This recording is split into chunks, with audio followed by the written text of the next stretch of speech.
It's only a matter of days ago, really, a week or so, just over 10 days actually, that the car was unveiled for TOCA Juniors, a very exciting launch. And I'm standing here now with Karl Graves Motorsport. You're the first team to announce officially. It's a very exciting day. Yeah, no, it's very exciting for us as a team. We've been looking to do a junior program for a few years now, and there's not been one that we've been able to work with that worked around our business and what we're trying to achieve. And the new junior package onto the TOCA package is fantastic. And I don't think it's more exciting than we can do. And it's 10 days, but it's been a whirlwind for 10 days. I bet it has. So talk to me. You were at the launch. You saw that car being unveiled. You probably had to go and had a little squiz about the engine and seen it and everything. What were your thoughts? Yeah, first thoughts were the car looks a bit retro, which actually is pretty good. To be fair, I'm in my mid 40s, and it reminds me of all the touring cars that were around of the days. I think for the younger kids coming through, they're going to see this that have been on TV, and they will see those sort of cars that are looking there. And it's unique in what it is. It's not assigned to any manufacturer, so there isn't anyone that's saying, oh, it's a Ford or it's a Astra or something like that to the touring car. So, and the car itself is designed for the young adults coming through, the first 14 to 17-year-olds, to make the most of it and not to be assigned to a specific touring car or an F4 car. Or even like which we do the Porsches, it's unique to itself, so it can have its own character. Absolutely, and they can have their own characters because it's very much built on driver ability, isn't it? If the car's the same, it's up to the driver. Yeah, it would be up to the driver. I'm going to say as a team that the team will have a lot to do with it because there's more that goes around in the background with the coaches for the drivers, but the driver ability has got to be brought out, and if they're all in the same kit and the same car, then that driver ability will shine through. What is it that tempts you? You mentioned about the Ginettas and things and what was tempting you, but what tempts you about this age group particularly? So for us, it's moving drivers through their motorsport experience. So for us, creating a foundation that we can grow the driver and then move them through the Porsche Motorsport pyramid, and that then enables us to take a driver from 14 years of age and work through them and hopefully create a career for them in the BTCC or GT racing. And at that point, it may or may not still be with us, but if it's not, they've got a good foundation that we can create for them. You're no stranger to the paddock. You're alluding there to your other cars. Tell me a little bit more about Graves Motorsport. What background, cars, and the teams that the people, the people that you've got in the paddock already, how the whole dynamic will work. And you were kind of talking to us about, not spreading yourself too thin across different areas and everything. How, tell me a little bit more about the Graves Motorsport.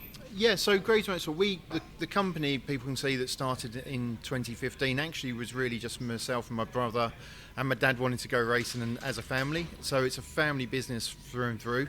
And we've had that ethos all the way through as we've grown. So we first got a experience of the TOCA package in 2020, which was probably not the experience everyone was hoping for when we signed up to it with COVID coming through. But actually, in a way, it's kind of helped us get our feet on the ground. We started with the Mini Trophy, so Mini Challenge Trophy cars, and they were a support package. And then the following year, we took on some Mini Challenge JCW. So great package for us to be in and get our feet into the TOCA environment. And then last year we made a decision that we were looking at the Porsche cars and going on to that Porsche Motorsport pyramid because it gave us further outages onto what we can do with our drivers. So if a driver wants to go touring cars, they can go down the Mini route and the tin top route. If they're looking to make a career in GT, we can do a GT route for them. But fundamentally, we're still a family with friends that go racing. Just those friends now are customers as well. So it's a different experience to what some teams are. But at the same time, I think if you've got a driver that's in a happy place, they're fast and makes a difference. So the family dynamic, you, your brother, your dad, what do each of you do? So myself and my brother own the business and we operate the business together. He deals with on track and I deal with off track, is the easiest way of dealing with it. So his answer is he makes the cars go fast. He works on engineering, works mechanically on the cars at race weekends and back in the unit we have, and I deal with the commercial and driver infrastructure side of it. So it means there's less arguments because we're not trying to do the same thing at the same time. But no, in general it works very well because that's where his strengths are and my strengths are in the commercial side. So you say you're in your mid-40s and in 2015. So how long has this dream been of yours? It sounds like you're a very motorsport family, and achieving this goal is quite something. Yeah, so we've been motorsport since I was about 6. Before my brother was even born, because he's 7 years younger than me, and we started doing schoolboy motocross, and that got to a point. Then there was a few years off where we didn't do that, and we done karting, but not really at a high level, and we just went racing. And we started originally in the old BMW E30 production BMW championship, which my brother won championship in 2018, and then we looked at making a business of it. We had a business beforehand which was IT.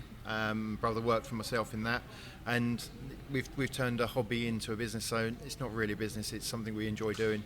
Amazing. It's fantastic. It's like a dream come true. The walking down the paddock. It's a fantastic atmosphere at all the tracks that you go to. What's your favourite track? Can I ask?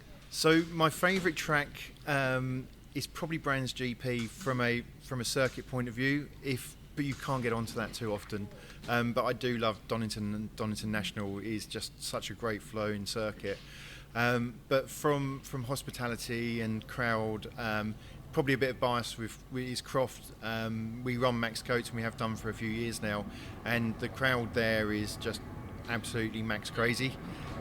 So from the moment we get there to the moment we leave, there's probably 20-30 deep around our awning, looking for Max, wanting to be there. So the atmosphere there for us as a team is fantastic. Yeah. And as such, these events and these championships and these series, the fans can get close to the drivers and get close to the cars, can't they? It's incredibly special to be able to do that. Yeah, no, it is. And one of the great things with Porsche this year is that they're actually bringing their customers and their hospitality customers that are in there round to the awnings to actually look at the cars, and we invite them in and show them the cars. And it's just having that ability to do it. It's everything as a kid we want to do, and you now can do it more than you've ever been able to do it before. 4 cars. Tell me why that number. So 4 cars is an optimum number for a team to run.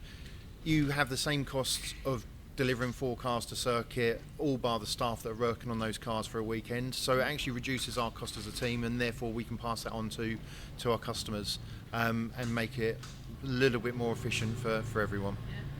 Good luck. It's been a whirlwind the last 10 days. What next for you? So we're talking 2025, so there's still a way to go, but that clock will tick pretty quickly for you. Yeah, no, that clock is already ticking. It's down to Dave and his wonderful team now to get those cars out and ready for us to pick up and start working. We've already been talking to 2 or 3 drivers, and they're eager to start working as well. So the Dave and the team and Vicky have been brilliant, because we're looking to send a couple of my engineers and coaches along to the days that they're actually prototyping the car, so we can see the car in operation, have a look at it and understand the car better before we pick one up. And I understand the car's here anyway this weekend at Donington for people to have a look at as well, the car that was at the launch. Yes, the car I believe is arriving today, so we're doing this on a Friday. Car's arriving today, so it'll be ready for everyone to look at on Saturday and Sunday, and we've got my team around as well. So if there's any questions, obviously go and speak to Dave and Vicky and Paul. I think that all 3 of them are here this weekend, and if there's anything you need to know about team-wise, please come and speak to us, and we can tell you how we operate, and it's going to be very similar for all the other teams that come in. Incredibly exciting. The first to announce Graves Motorsport on the TOCA Juniors package. Like you said, the car's going to be here this weekend with all the relevant names to say exactly what's going on and to kind of raise the profile of this wonderful new championship that will launch next season. But for now, Karl, thank you very much. No, thank you very much for your time yourself.